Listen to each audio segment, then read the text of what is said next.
I hold a lot of values intrinsically, such as respect, inclusivity, honesty, fairness, and curiosity. While I'm mostly human and don't always live up to these values, I try my best to abide by them, even when they can put me at a disadvantage or at a risk of being abused, which has happened more than I care to admit. I also have no doubt that they've held me back from being more financially and materially successful in life. But it's part of who I am, and I can't imagine changing any of those aspects of myself without harming other people, a proposition which I find most distasteful. As a child of the 80s, we still lived in the Cold War era, and there were discussions about nuclear annihilation. Even though I lived in Winnipeg, Canada, we were close enough to the Minuteman nuclear missiles in North Dakota that if a nuclear war broke out between the Soviet Union and America, we'd be affected. It gave me enough anxiety as a child that I remember laying awake at night imagining mushroom clouds to the south and trying to pack up and drive as far north as possible to avoid the fallout. That anxiety dissipated with the collapse of the Soviet Union and the end of the Cold War, and as a young adult in the 90s, I grew up believing that Western society was moving collectively towards sharing the values I held so dear. Children's shows embraced honesty, collectivism, and inclusivity, and drilled into us that personality traits such as bullying were undesirable and that bullies should be stood up to. Often they were portrayed as people with massive insecurities who could only cope using violence, and the lesson was that might never makes right. And this collective push against bullying made sense. Being a bully was logically a foolish position.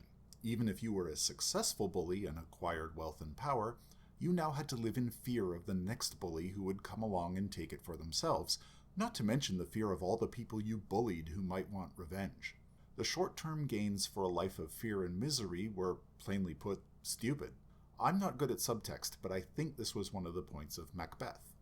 When I was a teenager, the television programs I consumed, mostly science fiction, continued that push towards collectivism and often featured a diverse cast of individuals working together respectfully to solve interesting problems. Sometimes they were allegories for the human condition or modern-day issues, but they carried forward this belief that if we worked together, nothing was beyond our reach, not even the stars. When these groups encountered aggressive organizations or individuals, especially bullies, they were always presented as unsympathetic villains to be stood up to and overcome through the power of the collective enforcing fairness, and doing so transparently. A great example of this is the Star Trek The Next Generation's episode The Drumhead, where an admiral on a witch hunt starts unjustly accusing people of treason, with the conclusion that the solution to protecting their freedoms is to remain vigilant against fanatics.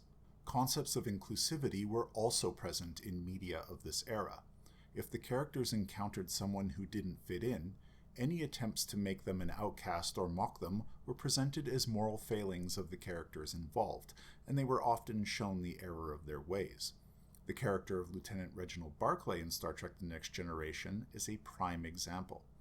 Barclay was a competent but socially awkward transfer to the USS Enterprise. His managers complained about having to work with him, referring to him using a derogatory nickname, and requesting that he be transferred someplace else. Captain Picard rightly pointed out that it was their job as leaders to try harder to help him fit in and contribute to the team, which they did.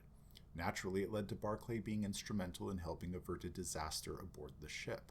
Now, don't get me wrong, despite the push for collectivism, we still had movies and TV shows about rugged individuals who could do anything.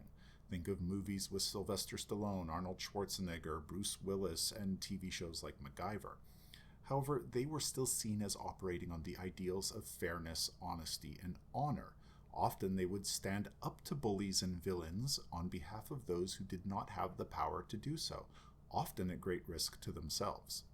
With the rise of the World Wide Web in the mid-90s, information started flowing freely around the planet, and it was accessible to regular everyday people, including my 17-year-old self. I remember feeling so excited for the future. The Cold War dread that I was born into was over. The Western world was at peace. China was opening up economically. The United States, Russia, Canada, the European Space Agency, and Japan jointly constructed a space station, and humans were sending bleeding-edge probes to Mars. By the year 2000, I had no doubt that we were on the cusp of a new era of humanity where all of us work together to make things better, regardless of borders or backgrounds. At some point in the early 2000s, there was a major shift in these attitudes in our fiction, nonfiction, and real lives.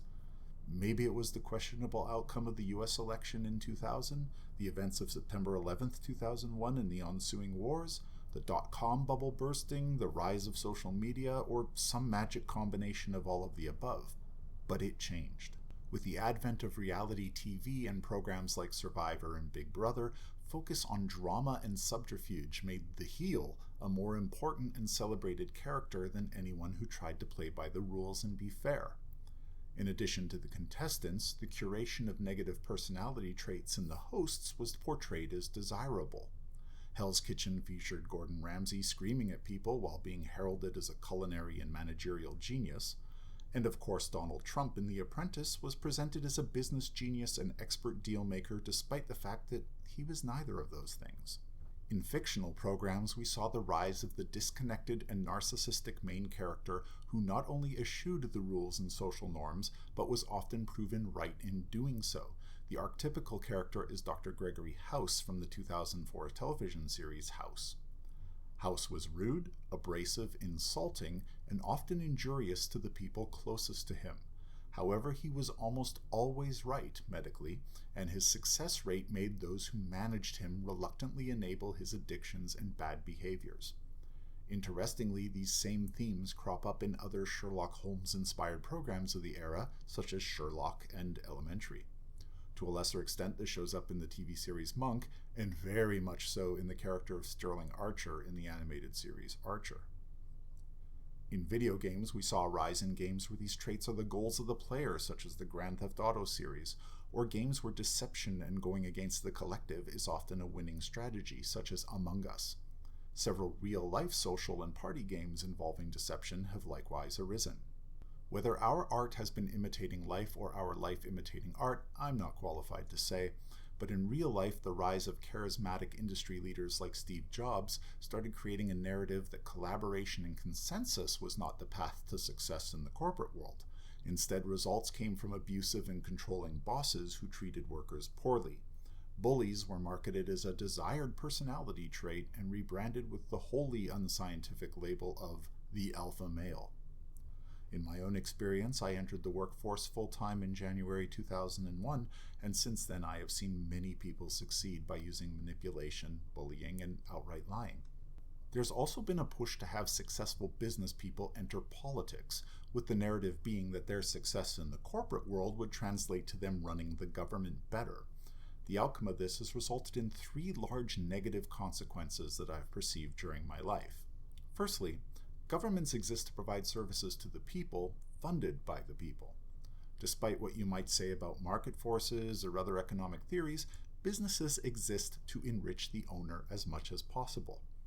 When these people take positions of political power, they seldom think beyond enriching themselves and their cronies because that's what made them successful in the first place. Secondly, governments also exist to regulate business practices and prevent harmful monopolies from forming.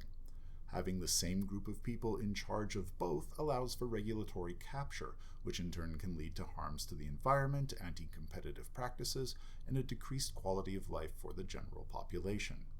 And thirdly, these same negative traits being selected for leaders in the business world are now being selected for in the political world. We see this in the United States under Trump and notably his second-term cabinet and administration, Nigel Farage in the UK and to a lesser extent Boris Johnson, and the rhetoric shift of right-leaning parties in Canada following the success of the former examples. We used to consider politicians as public servants and not the boss of the people.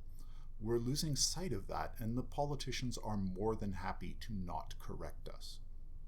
So now we live in this reality where bullies, liars, and cheats are routinely rewarded with material wealth, prestige, and power, and these people have no desire to share it or use it to improve the human condition. Life is a zero-sum game to them, and they perceive any gain by anyone else as something being taken away from them. It's probably why these people seem miserable all the time. I don't believe this structure is inherently sustainable, and it's far from beneficial to humanity as a whole.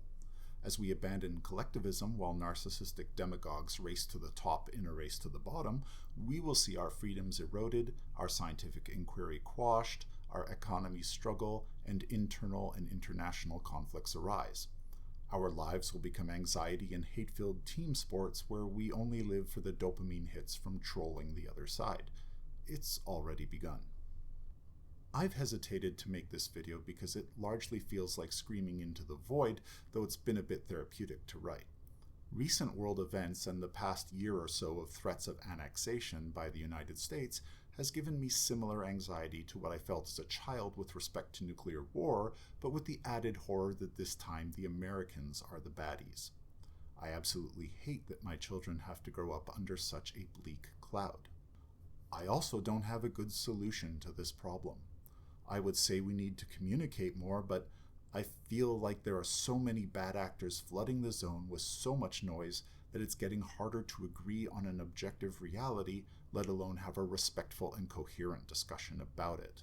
That said, I want to recapture that spirit of the 90s where it felt like we were all working together to make life better for everyone. I'm aware that this level of thinking is utopian and easily dismissible. A utopia might be unachievable, but it's a goal worth working towards. You might not be able to make everyone happy, but you can improve a lot of things for most people along the way. Dystopias, on the other hand, are very, very easy to achieve and are guaranteed to make things worse for everyone. And it feels like those in charge are speedrunning us into it. Be good to each other. I hope to see you in the future.